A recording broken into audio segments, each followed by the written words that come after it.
사랑과 은혜가 풍성하신 아버지 하나님, 하나님께서 만드신 세상은 한치의 어긋남도 없이 운행하고 있음에 감사드립니다. 지금의 소란도 언젠가는 가라앉을 것이며 다시 은혜의 해가 떠오를 것을 믿습니다. 그때까지 믿음의 자리를 이탈하지 않고 반석 위에 굳게 선 믿음의 자녀들이 되게 하옵소서.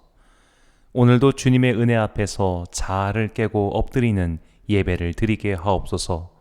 우리의 예배가 영과 진리의 예배가 되기 원하오니 이 예배를 받아 주옵소서. 예수님의 이름으로 기원하옵나이다. 아멘. 다 같이 사도신경으로 우리의 신앙을 고백하겠습니다. 나는 전능하신 아버지 하나님, 천지의 창조주를 믿습니다. 나는 그의 유일하신 아들, 우리 주 예수 그리스도를 믿습니다. 그는 성령으로 잉태되어 동정녀 마리아에게서 나시고 본디오 빌라도에게 고난을 받아 십자가에 못 박혀 죽으시고 장서된 지 사흘 만에 죽은 자 가운데서 다시 살아나셨으며 하늘에 오르시어 전능하신 아버지 하나님 우편에 앉아 계시다가 거기로부터 살아있는 자와 죽은 자를 심판하러 오십니다. 나는 성령을 믿으며 거룩한 공교회와 성도의 교제와 죄를 용서받는 것과 몸의 부활과 영생을 믿습니다. 아멘. 찬송가 32장입니다.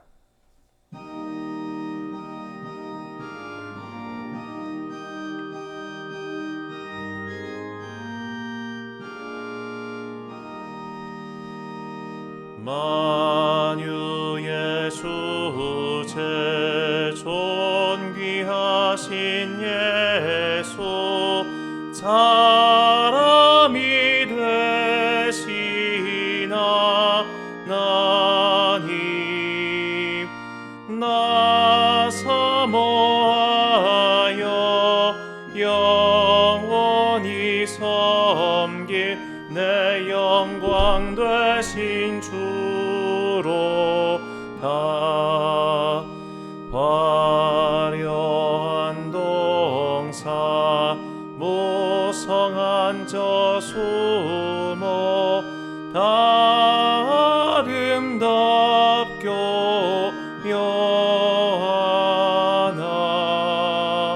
손전한 예수 더 아름다워 봄 같은 기쁨 주시네. 광명한 해와 명랑한 저 달빛 수많은 별들 빛나나 주 예수 빛을 더 찬란하여 참 비교할 수 없도다. 아멘.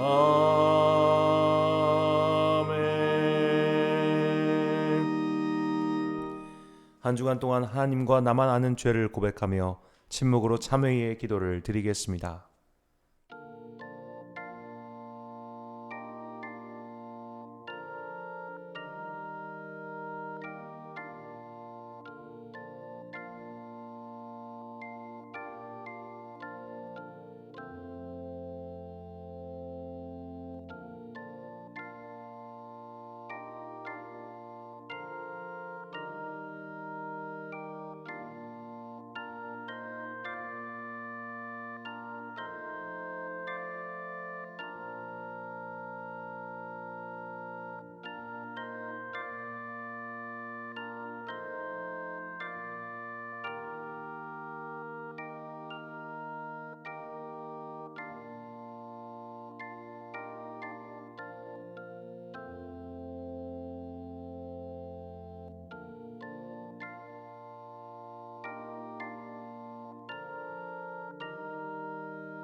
함께 공동기도문을 드리겠습니다. 사랑과 은혜가 충만하신 아버지 하나님, 은혜를 깨닫지 못해 다시 노예로 내쫓겼던 이스라엘 민족과 같은 마음으로 다시 주님 앞에 나왔습니다. 노예에서 해방되어 광야의 훈련을 받고 약속의 땅에 들어갔으나 은혜를 잊고 다시 광야를 지나 노예로 후퇴했던 이스라엘 민족처럼 우리도 광야의 시간을 보내고 있습니다. 그러나 아직 피 흘리기까지 싸우지 않았습니다. 아직 노예로 떨어지지 않았습니다. 아직 주님의 유예가 남아있음에 감사드립니다. 이 유예의 시간을 허투루 사용하지 않게 하옵소서. 광야는 하나님의 말씀이 들리는 곳입니다. 우리가 있는 자리에서 하나님의 말씀을 경청하게 하옵소서. 성령님의 불로 우리의 검은 영혼을 태워서 정결하게 하옵소서. 회개하지 못하고 깨닫지 못하는 것은 굳은 심령을 부드럽게 만들어 주옵소서. 주님의 은총만이 우리를 더 높은 믿음의 장소로 인도할 수 있음을 고백하오니 오늘도 주님의 손을 붙잡고 살아가는 성도가 되게 하옵소서. 주님의 은총과 자비를 구하며 주님께서 가르쳐 주신 기도를 드리오니 하늘에 계신 우리 아버지, 아버지의 이름을 거룩하게 하시며 아버지의 나라가 오게 하시며 아버지의 뜻이 하늘에서 이루어진 것 같이 땅에서도 이루어지게 하소서. 오늘 우리에게 일용할 양식을 주시고 우리가 우리에게 잘못한 사람을 용서하여 준 것 같이 우리의 죄를 용서하여 주시고 우리를 시험에 빠지지 않게 하시고 악에서 구하소서. 나라와 권능과 영광이 영원히 아버지의 것입니다. 아멘. 사죄의 선언입니다. 주의 빛과 주의 진리를 보내시어 나를 인도하시고 주의 거룩한 산과 주께서 계시는 곳에 이르게 하소서. 그런즉 내가 하나님의 제단에 나아가 나의 큰 기쁨에 하나님께 이르리이다. 하나님이여, 나의 하나님이여, 내가 수금으로 주를 찬양하리이다. 아멘. 하나님은 우리를 버리지 않으십니다. 광야에 내몰린 것 같고 우리 주변에 아무 돕는 손이 없어 보여도 주님의 손은 언제나 우리를 붙잡고 놓치지 않으십니다. 주님의 사랑에 의지하여 일어서십시오. 그분의 은총을 믿으며 두 무릎에 힘을 내십시오. 성전이 폐허가 되었으나 오히려 믿음이 굳건해진 하나님의 백성들처럼 나 홀로 광야의 시간을 이겨내는 참 성도들이 되시길 축원합니다. 교독문 31번 시편 68편을 함께 교독하시겠습니다. 하나님이 일어나시니 원수들은 흩어지며 주를 미워하는 자들은 주 앞에서 도망하리이다. 연기가 불려가듯이 그들을 몰아내소서. 불 앞에서 미리 녹음같이 악인이 하나님 앞에서 망하게 하소서. 의인은 기뻐하여 하나님 앞에서 뛰놀며 기뻐하고 즐거워할지어다. 하나님께 노래하며 그의 이름을 찬양하라. 하늘을 타고 광야에 행하시던 일을 위하여 대로를 수축하라. 그의 이름은 여호와이시니 그의 앞에서 뛰놀지어다. 그의 거룩한 저수에 계신 하나님은 고아의 아버지시며 과부의 재판장이시라. 하나님이 고독한 자들은 가족과 함께 살게 하시며 갇힌 자들은 이끌어내사 형통하게 하시느니라. 오직 거역하는 자들의 거처는 메마른 땅이로다. 하나님이여, 주께서 가난한 자를 위하여 주의 은택을 준비하셨나이다. 아멘. 찬송가 446장 찬양하겠습니다.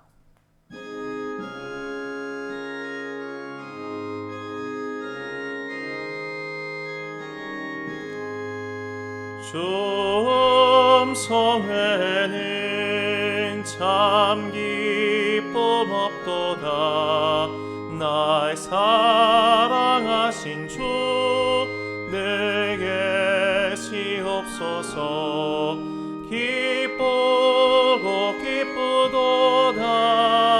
항상 기쁘도다. 나 주께 왔사오니 복 주옵소서. 나 주께 왔으니 복 주시옵소서. 주 함께 계시면 계시험이기네. 기쁨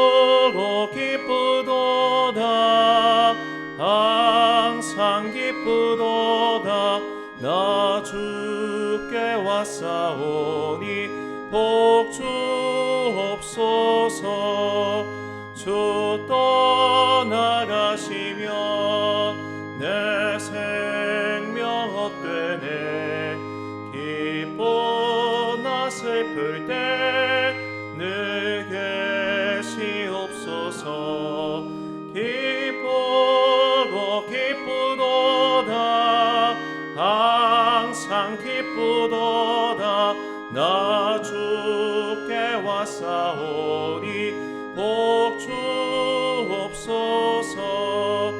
그 귀한 언약을 이루어 주시고 주 명령 따를 때 늘 계시옵소서.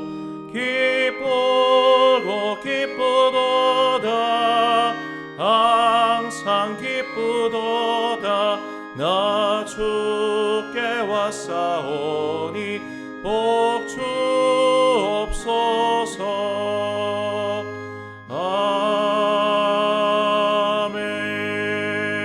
아멘. 오늘 우리에게 주신 하나님의 말씀은 신약성경 마태복음 5장 38절부터 48절까지의 말씀입니다. 마태복음 5장 38절부터 48절까지의 말씀.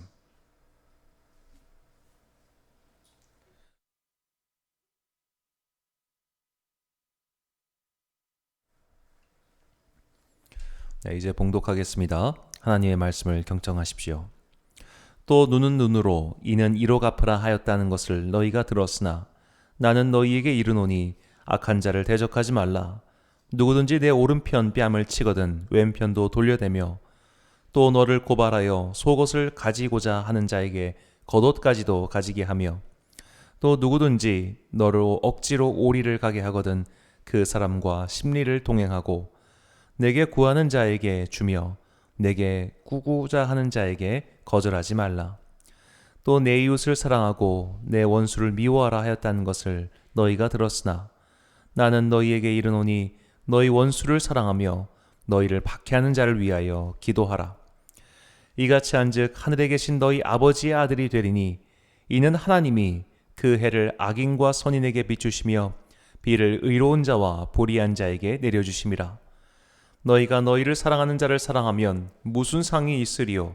세리도 이같이 아니하느냐?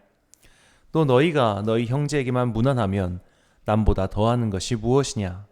이방인들도 이같이 아니하느냐? 그러므로 하늘에 계신 너희 아버지의 온전하심 같이 너희도 온전하라. 아멘. 가장 위대하고 빛나는 계명이라는 제목으로 하나님의 말씀 선포하겠습니다. 현대 무협소설의 발전에 크게 이바지한 인물은 홍콩 출신의 김용 선생입니다. 무려 신필이라는 별명이 붙을 정도로 무협소설이라는 장르의 수준을 격상시킨 인물입니다. 총 15개의 작품을 남겼는데 이 중 가장 유명한 것은 사조 3부작이라고 불리는 사조 영웅전, 신조협력, 의천도룡기입니다. 한국판 소설에는 영웅문이라고 번역돼 나왔죠. 이 소설의 배경은 중국의 송나라 말기입니다. 우리나라는 고려 시대입니다. 북방의 여진족이 나라를 세웠습니다. 거란족을 몰아내고 그 이름을 쇠금자를 써서 금나라라고 했습니다. 금나라는 남쪽으로 진격해서 송나라를 압박합니다. 1226년 송나라는 금나라에게 패하고 송의 황제 휘종은 금나라의 포로로 잡혀갑니다. 이것을 정강의 변, 정강의 치욕이라고 합니다. 송나라는 남쪽으로 천도하였고 이때를 남송시대라고 부릅니다. 이 소설 사조영웅전은 이런 배경에서 시작합니다. 황하 남쪽의 이만이라고 하는 동네에 살고 있었던 곽소청과 양철심은 이 정강의 치욕을 잊지 말자며 각자 아들의 이름을 곽정과 양강으로 짓습니다. 이 둘이 커서 금나라를 물리칠 동량이 되길 바랬던 겁니다. 이름이 이미 이 소설 전체에 얼개나 다름없습니다. 복수죠. 나라의 복수, 수복이라는 커다란 주제에서 시작해서 가족의 복수, 그리고 개인의 복수로 소설은 전개됩니다. 그리고 사실 이게 주제와 배경은 달라도 모든 무협 소설의 구성이기도 합니다. 주인공이 있고 원수가 있고 주인공의 복수가 이루어지는 구조이죠. 옛날부터 지금까지 사람들 입에 오르락내리락하는 이야기로 남으려면 반드시 공감할 수 있는 부분이 있어야 합니다. 부모의 원수나 나라의 원수라는 극단적인 사례를 모두가 겪지는 않을지라도 우리도 살아가는 동안 원한을 맺는 사람이 한둘쯤은 있습니다. 저 녀석이 망하는 걸 봐야겠어. 두고 보자. 언젠가 내 놈을 박살내줄 테다. 그런 생각 말이죠. 많은 이들이 살면서 이런 복수심, 원한을 갚겠다는 마음을 경험할 겁니다. 무협 소설은 복수라는 공감의 감정에 기반한 소설입니다. 모든 범죄 액션 영화도 사실 비슷하죠. 성경에도 이런 복수의 이야기가 등장합니다. 복수의 마음 때문에 하나님의 명령조차 거절하는 이야기죠. 요나입니다. 요나의 원수는 부모나 가족의 원수가 아니었습니다. 개인적인 원한 관계 때문에 그랬던 것이 아닙니다. 그는 국가와 민족의 원수를 때문에 하나님의 명령을 거부하죠. 그 국가의 이름은 아수르입니다. 아수르는 북이스라엘을 멸망시킵니다. 그리고 북이스라엘 백성을 모두 흩어버리고 그 땅의 다른 민족들을 이주시켜버립니다. 완전히 나라의 뿌리를 뽑는 행위를 한 것이죠. 열왕기하 17장 5절에서 6절 말씀입니다. 아수르 왕이 올라와 그 온 땅을 두루 다니고 사마리아로 올라와 그곳을 3년간 에워쌌더라. 호세아 제9년에 아수르 왕이 사마리아를 점령하고 이스라엘 사람을 사로잡아 아수르로 끌어다가 고산 강가에 있는 할라와 하볼과 메대 사람의 여러 고을에 두었더라. 아멘. 아수르는 북이스라엘 멸망시킨 뒤 그대로 남하하여 유다 왕궁을 오랫동안 위협했습니다. 여러모로 아수르는 이스라엘 민족의 원수였습니다. 요나는 그런 원수의 나라로 가서 회개의 말씀을 전하라는 명령을 받습니다. 그런데 요나는 그 명령을 듣지 않고 도망칩니다. 요나는 니느웨의 죄, 아수르의 죄가 더욱 커져서 더욱 큰 형벌이 내리길 바랬기 때문이죠. 요나는 결국 우리가 다 아는 과정을 거친 후 니느웨로 가서 말씀을 전합니다. 그런데 요나는 그때조차도 하나님의 명령을 완전히 이행하지 않습니다. 요나 3장 3절과 4절입니다. 요나가 여호와의 말씀대로 일어나서 니느웨로 가니라. 니느웨는 사흘 동안 걸을 만큼 하나님 앞에 큰 성읍이었더라.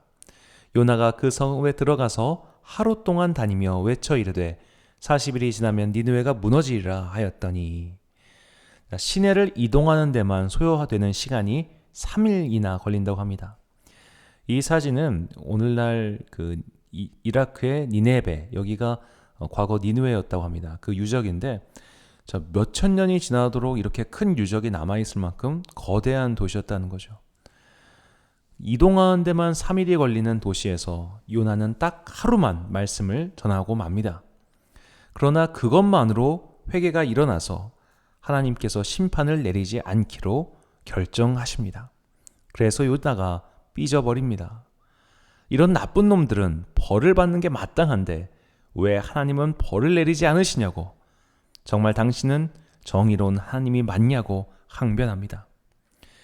이런 요나의 질문에 대한 하나님의 답은 이 큰 성에 사람의 생명이 12만 명이나 있는데 내가 왜 저들을 아끼지 않느냐는 답이었습니다. 우리는 여기서 충격적인 진실과 마주합니다. 내 원수, 내 적, 내가 미워하는 그 사람도 하나님의 자녀라는 진실 말입니다. 에스겔서 18장 23절의 말씀입니다. 주 여호와의 말씀이니라. 내가 어찌 악인이 죽는 것을 조금인들 기뻐하랴. 그가 돌이켜 그 길에서 떠나 사는 것을 어찌 기뻐하지 아니하겠느냐. 하나님께서는 이스라엘 백성만 사랑하지 않으셨습니다. 하나님은 당신께서 지으신 온 피조 세계를 사랑하셨습니다. 그 사랑의 전달자로 이스라엘을 선택하셨을 뿐 그들에게만 한정된 사랑이 아니었습니다. 하나님의 사랑은 모든 죄인과 악인에게 미치고 있습니다. 베드로전서 3장 18절 말씀입니다. 그리스도께서도 단번에 죄를 위하여 죽으사 의인으로서 불의한 자를 대신하셨으니 이는 우리를 하나님 앞으로 인도하려 하심이라. 하나님의 사랑 앞에서 우리는 공감을 잃어버립니다.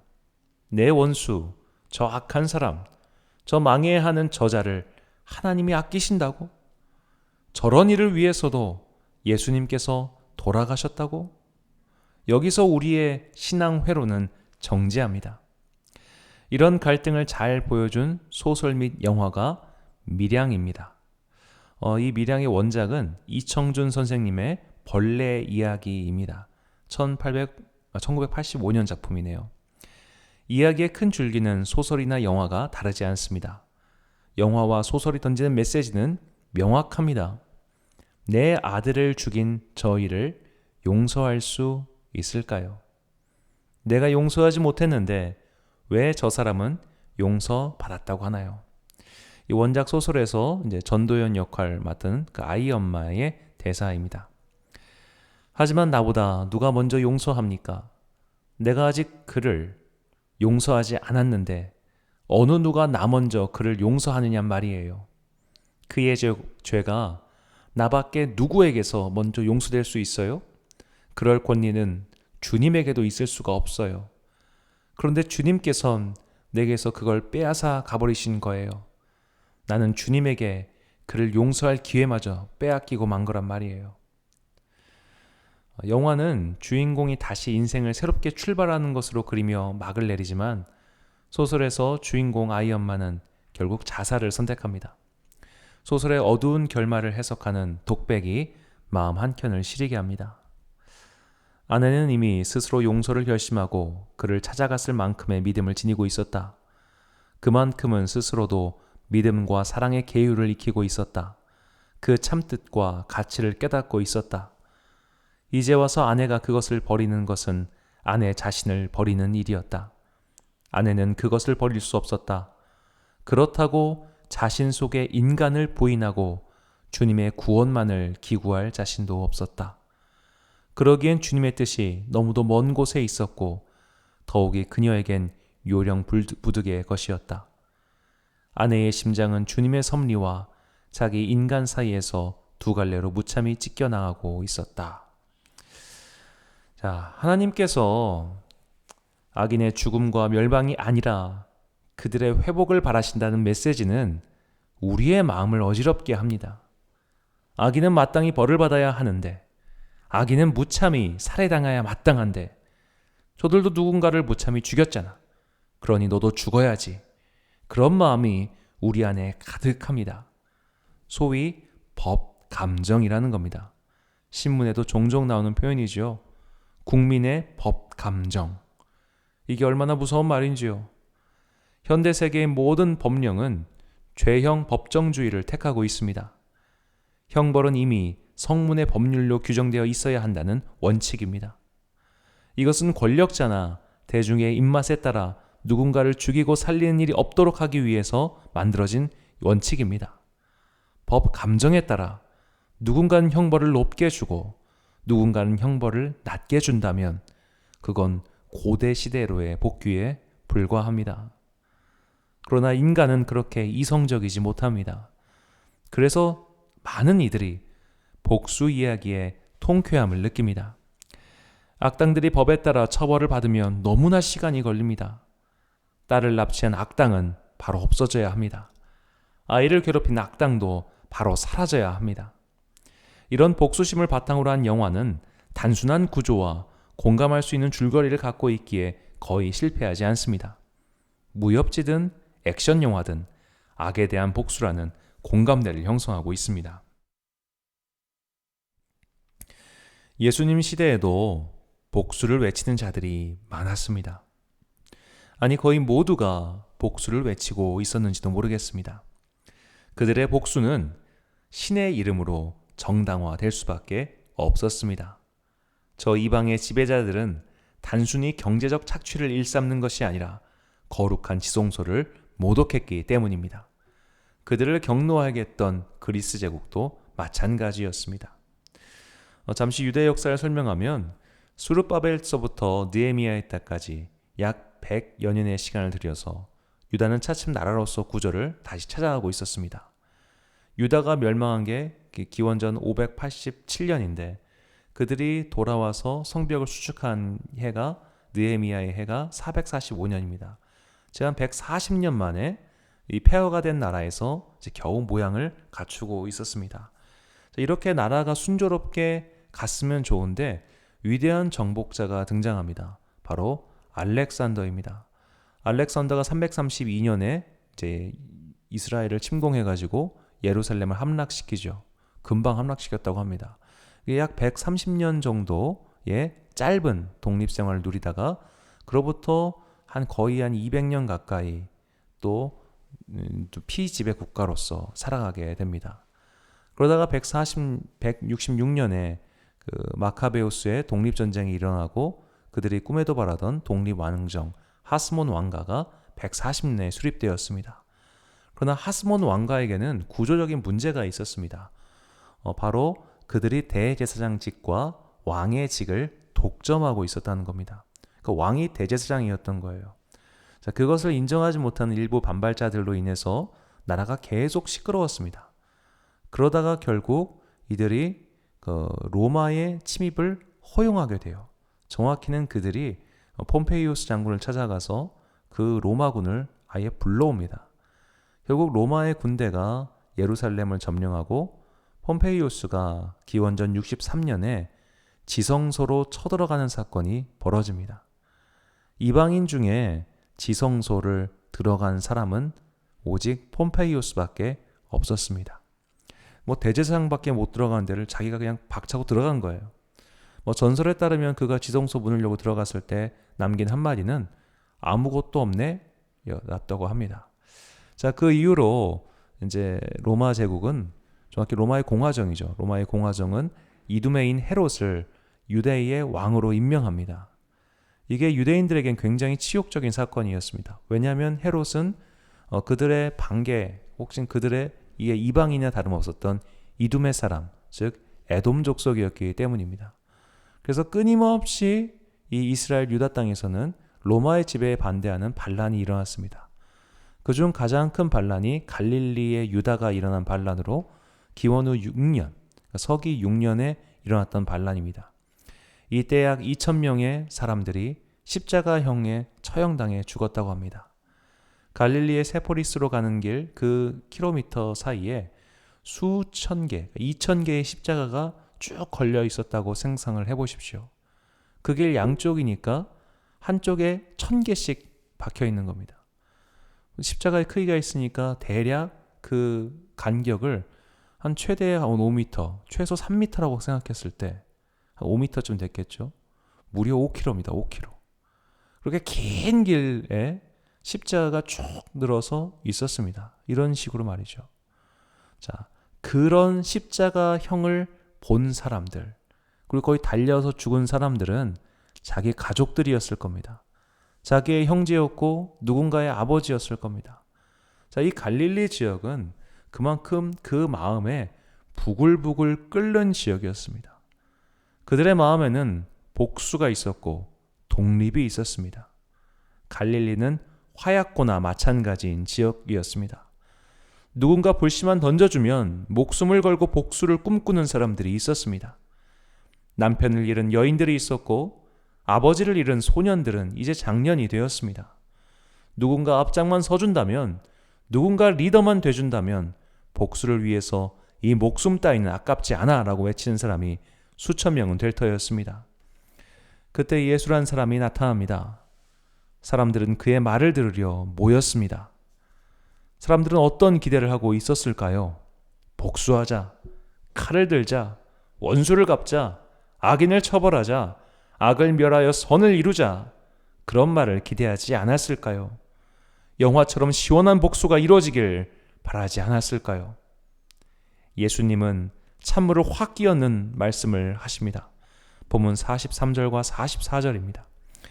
또 내 이웃을 사랑하고 내 원수를 미워하라 하였다는 것을 너희가 들었으나 나는 너희에게 이르노니 너희 원수를 사랑하며 너희를 박해하는 자를 위하여 기도하라. 아멘. 차라리 원수 갚는 것이 하나님께 있으니 너희는 하나님의 일하심을 기다리라 라고 말했어도 이 정도로 황당하지는 않았을 겁니다. 원수를 사랑하라뇨? 만약 영화의 줄거리가 이랬다면 이건 관객 동원 실패감입니다. 완전히 망하는 스토리입니다. 사람들의 공감을 얻을 수 없습니다. 지금 민중은 분노하고 있습니다.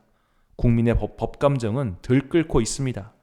악이 판을 치고 불의한 자들이 득세하고 결국 우리 가족의 목숨을 빼앗았습니다. 이런 세상은 뒤집혀야 합니다. 혁명이 필요합니다. 피가 필요합니다. 복수를 원합니다. 이게 민중이 듣고 싶은 소리였습니다. 그런데 예수님은 그들이 듣고 싶은 말을 하지 않으십니다. 예수님은 하나님의 뜻을 말씀하십니다. 본문 45절입니다. 이같이 한즉 하늘에 계신 너희 아버지의 아들이 되리니 이는 하나님이 그 해를 악인과 선인에게 비추시며 비를 의로운 자와 불의한 자에게 내려주심이라. 아멘.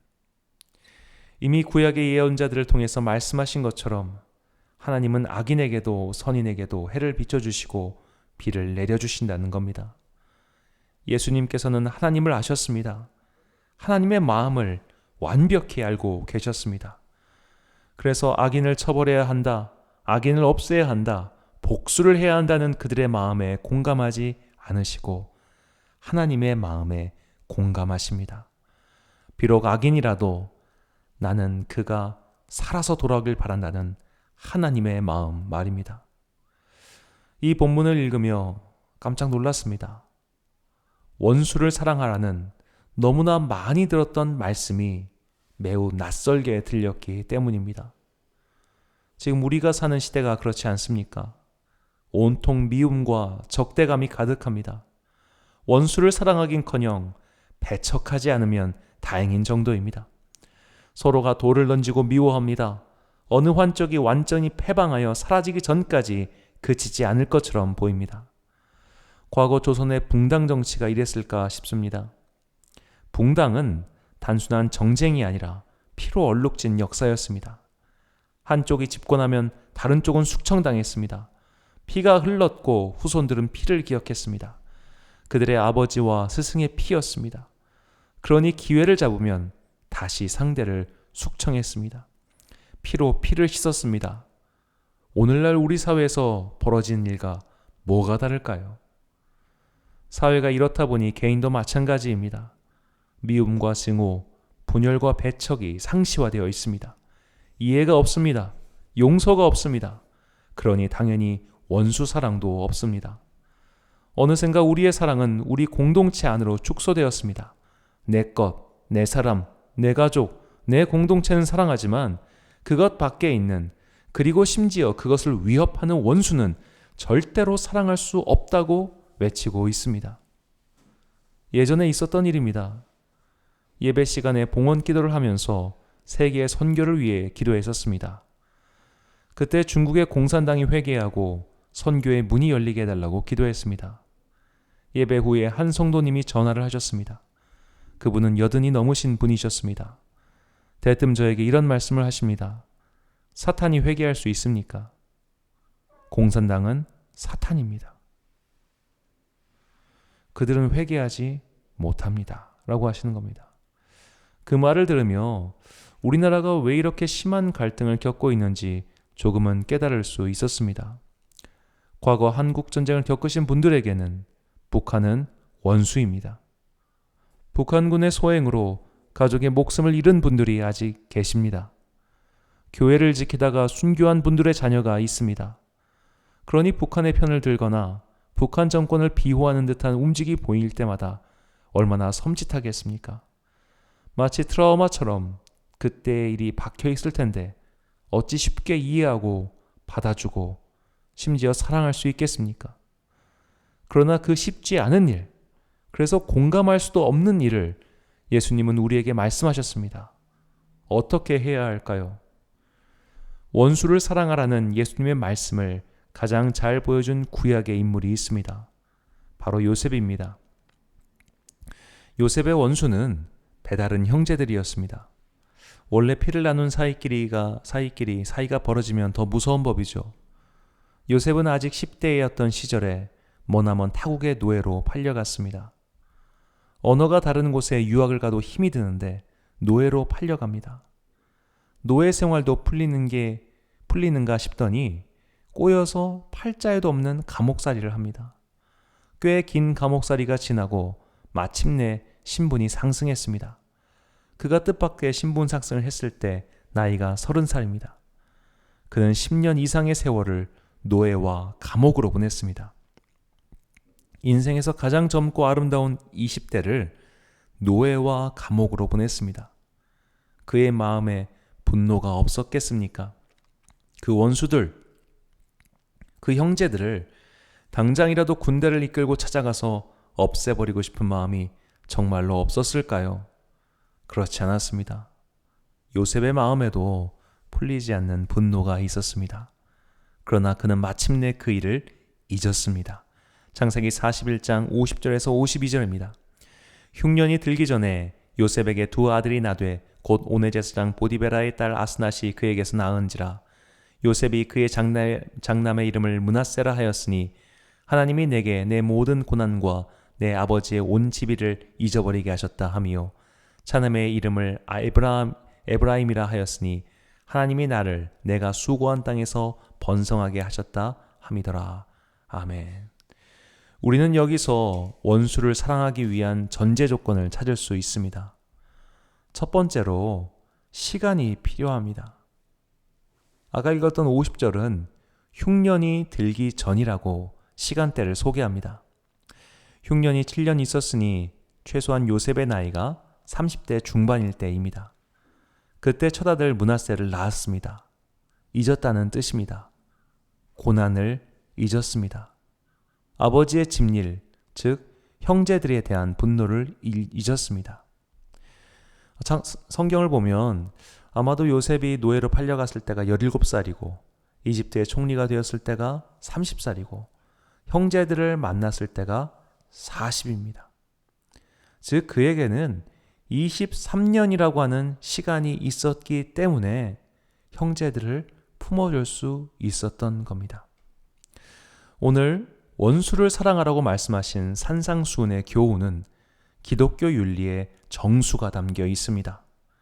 아까 무협소설 얘기를 했습니다만 주인공이 무공을 익히는데도 긴 시간이 필요하듯 우리가 신앙의 높은 수준, 제자도의 수준에 이르기 위해서는 시간이 필요합니다. 이런 연마의 시간 없이 원수를 사랑하라는 엄청난 숙제가 앞에 있으면 좌절하거나 회피하게 됩니다. 마치 이제 막 산수를 배우기 시작한 아이에게 인수분해 문제를 들이미는 것과 같습니다. 원수가 있으십니까? 그리고 혹시 그를 용서하지 못하고 사랑할 수 없는 마음 때문에 괴로워하고 계십니까? 이청준의 벌레 이야기의 주인공처럼 용서의 문 앞에서 괴로워하고 계십니까? 자신을 괴롭히지 마십시오. 아직 당신에게는 용서를 생각할 시간이 필요합니다. 용서라는 한자어는 얼굴 용자와 생각할 서를 씁니다. 얼굴을 생각할 때 평안하면 용서가 된 것입니다. 저는 용서라는 단어를 볼 때마다 용서는 내가 하고 싶어서 할 수 있는 게 아니구나를 깨닫습니다. 용서는 믿음과 마찬가지로 하나님의 선물입니다. 용서를 하는 게 아니라 물속에서 용해야 될 시간이 꼭 필요해서 그 시간을 거친 후에 용서가 되는 겁니다. 용서가 되기 위해선 시간이 필요합니다. 그 훌륭한 요셉조차도 20년의 세월이 필요했다면 우리야 말해서 뭐 하겠습니까?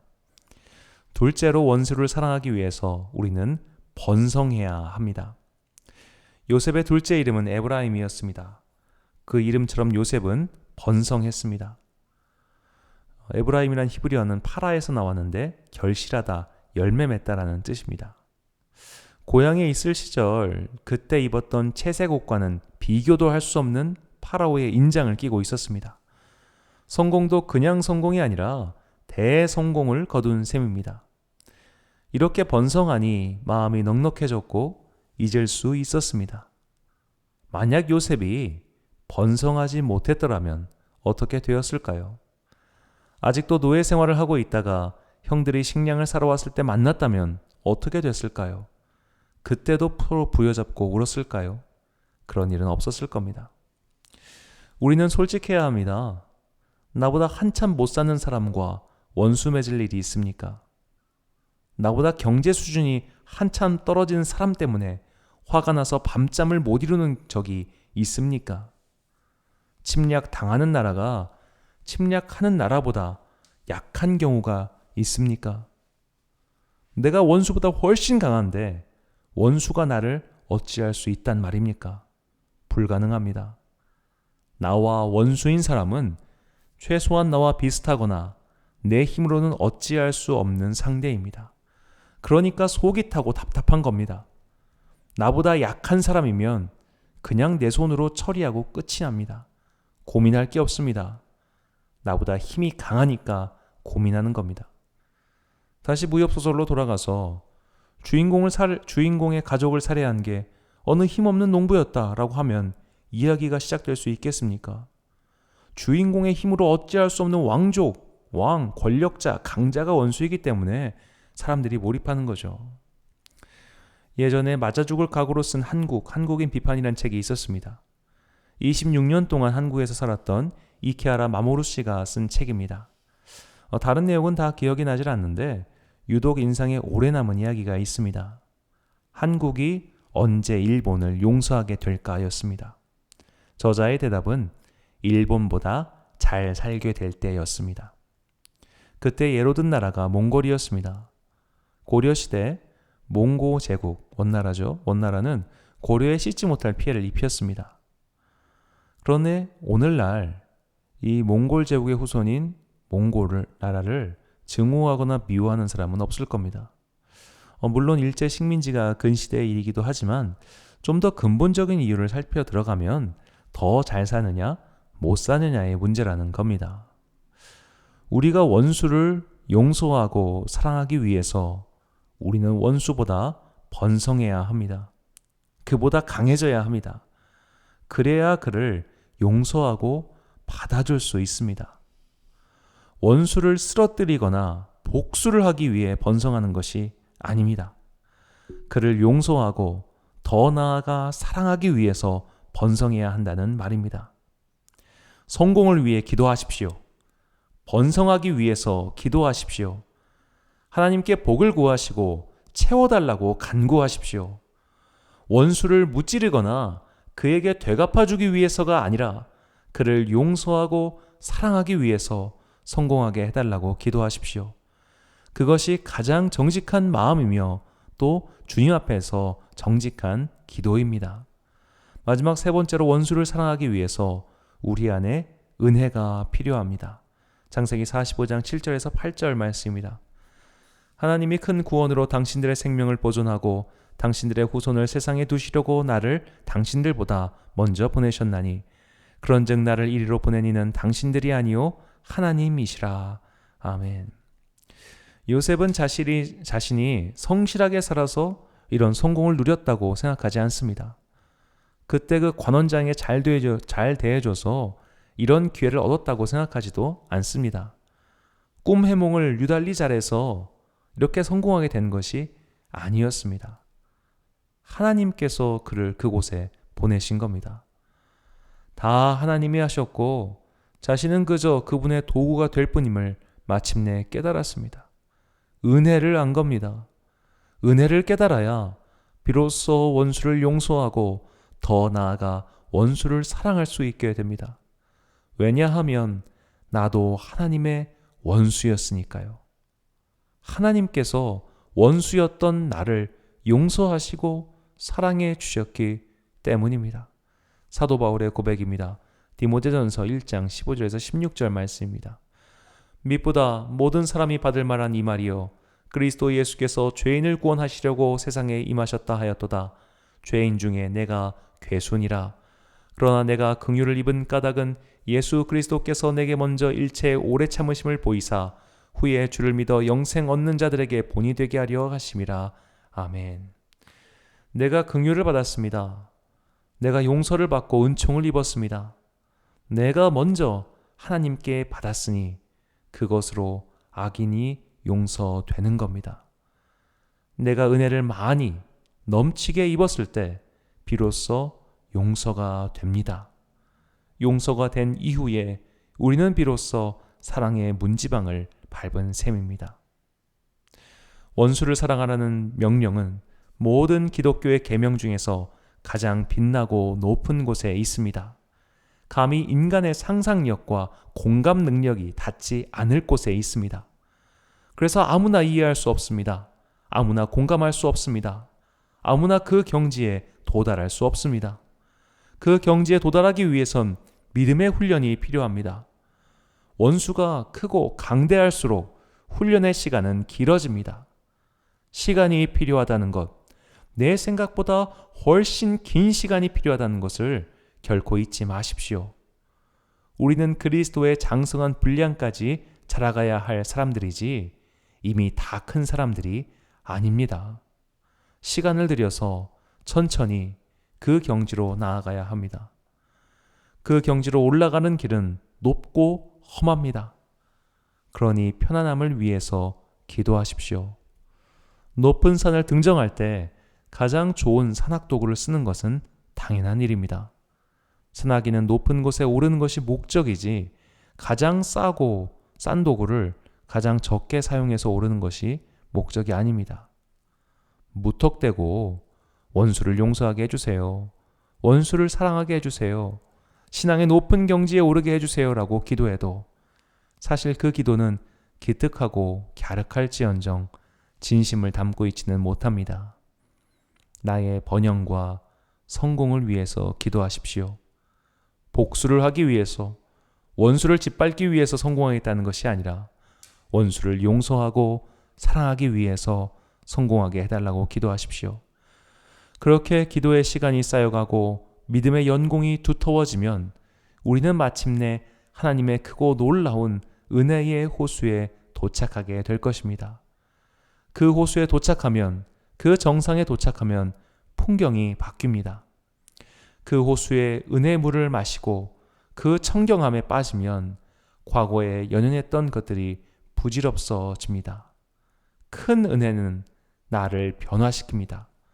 큰 은혜가 용서, 즉 그의 얼굴을 봐도 평안하게 해줍니다. 더 이상 그 원수는 나에게 어찌할 수가 없습니다. 시편 기자의 고백처럼 천만인이 나를 애워싸도 내가 흔들리지 않을 것이다 란 담대함이 은혜의 호수 가운데 풍덩 빠질 때 생깁니다.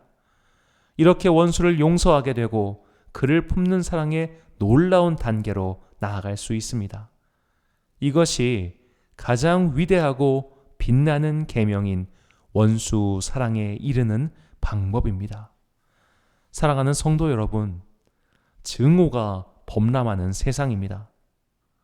이 세상에서 원수를 사랑하라는 그 빛나는 말씀은 이제는 희미해져 들리지 않는 듯 합니다. 그러나 오늘도 주님의 말씀은 변함없이 우리의 귓전을 때리고 있습니다. 원수를 사랑하라 라고 말이죠. 가장 위대하고 빛나는 말씀을 우리는 외면하고 살았습니다. 너무 높고 너무 빛이 나서 그건 남의 이야기라고 치부한 겁니다.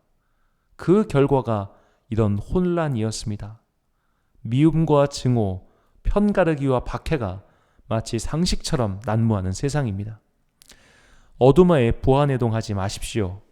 그들의 증오와 분노가 나를 침범하지 못하도록 항상 경계하며 기도하십시오. 이제 다시 높은 곳을 바라봅시다.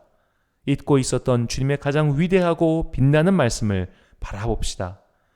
믿음의 빛을 따라 시간을 들여서 천천히 정상을 향해 올라갑시다. 그 길에서 우리는 풍성한 은혜를 깨닫게 될 것입니다. 은혜의 파도에 헤엄을 칠 때 비로소 용서가 될 것이고 그 이후에 원수를 사랑하라는 가장 위대하고 가장 빛나는 계명 앞에 서게 될 것입니다. 그 엄청난 신앙의 진보를 향해 전진하는 여러분과 제가 되길 간절히 소원합니다. 기도하겠습니다. 사랑과 은혜가 풍성하신 아버지 하나님, 주님께서는 우리에게 가장 위대하고 빛나는 계명, 원수를 사랑하라는 계명을 주셨습니다. 거저 주신 것이 아니라 주님의 원수였던 우리를 먼저 용서하시고 품어주시고 사랑해 주셨기에 주신 것입니다. 주님의 용서를 받았습니다. 주님의 사랑을 받았습니다. 먼저 받았으니 이제는 원수 사랑이라는 이 영적 고지를 향해 조금씩 나아가게 하소서. 한 걸음 한 걸음씩 시간을 들여 연공하듯 전진하겠습니다. 그렇게 주님께 나아가겠습니다. 성급하게 올라가다 지치지 않게 하옵소서. 높은 경지에 도착하기 위하여 편한 신발과 장비가 필요합니다. 우리에게 번영과 성공의 은혜를 내려주소서. 원수를 갚기 위한 번영이 아니라 원수를 용서하고 사랑하기 위한 성공을 주옵소서. 그렇게 더 높이 그리고 더 깊은 은혜의 바다에 빠져 가장 위대하고 빛나는 계명을 성취하는 온 성도가 되게 하옵소서. 주님께서 다시 오실 그날까지 이 위대한 여정이 그치지 않도록 우리에게 새 힘과 은혜를 베풀어 주시길 원하오며, 원수인 우리를 용서하시고 죽기까지 사랑하신 예수 그리스도의 이름으로 기도합니다. 아멘. 찬송가 313장입니다.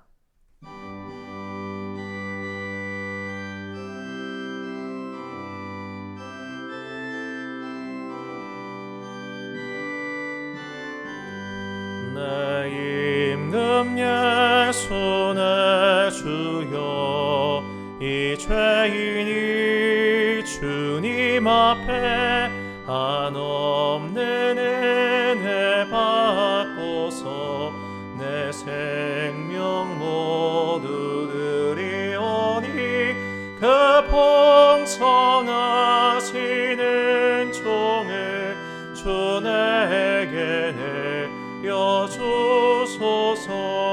내 임금 예수 내 주여, 내 허물은 덮으시고 주 십자가에 흘리시 그 피를 믿는 마음 보사 내 중한 죄를 사하여 참 평안 얻게 하소서. 내 임금 예수 내 주여, 주 은혜에 감격하여 한없는 감사 찬송을 내 주님 앞에 드리오니, 내 마음과 정성 다하여 늘 기뻐하며 살리라. 내 임금 예수 내 주여, 이 마음과 이 천한 몸 그 법의 피로 값주고 주 친히 사신 것이오니, 나 이제 사나 죽으나 주 뜻만 따라 살리라. 이번 주 헌금하신 분들입니다. 주정헌금 김종학 집사님 가정에서 섬겨주셨습니다. 그리고 11조 이집사님과 또 오조 이집사님 감사합니다. 특별헌금 정거사님 해주셨습니다. 또 감사드립니다. 선교헌금 김종학 집사님 가정에서 해주셨습니다. 다시 한번 감사의 말씀 드립니다. 드린 예물 위하여 봉헌기도 및 목회위도 드리겠습니다. 사랑과 은혜가 풍성하신 아버지 하나님, 하나님께서는 진실로 약한 자를 도우시며 어려운 자를 일으켜 세워주십니다. 마음이 힘들 때마다 위로해 주시며 절망의 커튼이 젖을 때마다 다시 희망의 단비를 내려주시니 감사합니다. 우리에게 가장 위대하고 빛나는 계명을 알려주셔서 감사합니다. 세상은 공감할 수도 없고 이해할 수도 없는 복음을 주셨고 또 그 사명을 주셨습니다. 받은 만큼 돌려주는 것이 당연하고 통쾌하게 여기는 세상에서 원수를 사랑하라는 그 높은 믿음의 경지에 도달하도록 우리를 이끌어 주십시오. 우리의 힘으로 올라갈 수 없습니다. 성령님의 바람을 타고 멀리 더 높은 신앙의 풍경을 보게 하옵소서. 그때 우리는 세상이 감당할 수 없는 위대하고 빛나는 영혼이 되어 어둠을 몰아내고 마침내 빛의 세계에 이르게 될 것을 믿습니다. 오늘도 원근 각처에서 주님께 예물을 바친 귀한 성도님들을 기억하여 주옵소서. 이 예물을 바치는 것은 우리의 영혼이 지상 세계가 아니라 저 빛나고 높은 보좌에 있음을 증거함이오니 이 예물을 받아 주옵소서. 지금의 작은 몸짓이 언젠가 세상을 변화시키는 크고 놀라운 날개짓이 되리라 믿사오며 예수님의 이름으로 기원하옵나이다. 아멘. 파송의 말씀 드리겠습니다. 주님께서 우리에게 가장 위대하고 빛나는 계명을 주셨습니다. 계명을 실천하기 위해 믿음의 연공을 쌓으십시오. 시간이 걸리는 것을 답답해하지 마십시오. 각자의 걸음으로 산에 오를 때 가장 편하고 빠른 것처럼 나에게 걸리는 용서와 사랑의 시간을 차분히 견뎌내십시오. 복수를 위한 성공이 아니라 용서와 사랑을 위한 성공과 번영을 간구하십시오. 우리에게 주어진 믿음의 여정을 올라가는 동안 우리는 하나님의 은혜를 만나게 될 것입니다. 그 은혜로 원수를 용서하고 품어주고 마침내 사랑하게 될 것입니다. 이 놀라운 믿음의 경지를 추구하고 도달하는 여러분과 제가 되길 간절히 소망합니다. 축도로 예배를 마칩니다. 지금은 우리 주 예수 그리스도의 은혜와 하나님 아버지의 크고 놀라우신 사랑과 성령님의 교통하심이 이제 이 가장 위대하고 빛나는 계명을 받아 더 높고 더 큰 신앙의 경지를 향해 올라가는 귀한 주님의 권속들 머리 위에 지금부터 영원까지 함께 하시기를 간절히 축원하옵나이다. 아멘.